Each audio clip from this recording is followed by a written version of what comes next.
আমরা একটা রেখে কথা বলবো।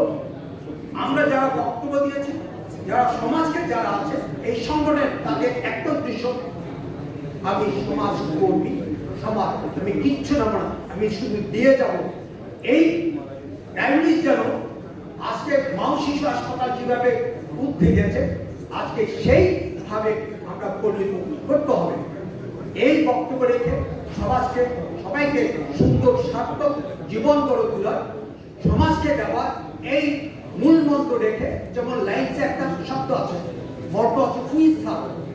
আমরা এইখানেও তদ্রুপ আমরা একটা যখন এই প্ল্যাটফর্ম করি তখন একটা কথা বলেছি, আমরা সমাজকে দেব কোনো দুর্নীতিবাজ, কোনো আমিষ ইলেক্ট ফলে আমি আবার ব্যবসা করব, এই মনোবৃত্তি যারা থাকবে তারা কখনো এই প্ল্যাটফর্মে থাকতে পারবেন না।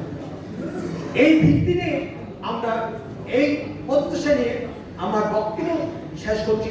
সবাই জীবন সার্থক হোক, সুন্দর হোক, জীবন আমরা সমাজকে দিতে পারি, জবাবদিহি দিতে পারি, সেই মনোবৃত্তি নিয়ে আমরা কাজ করব। এই প্রত্যাশা আপনাদের কাছে দোয়া।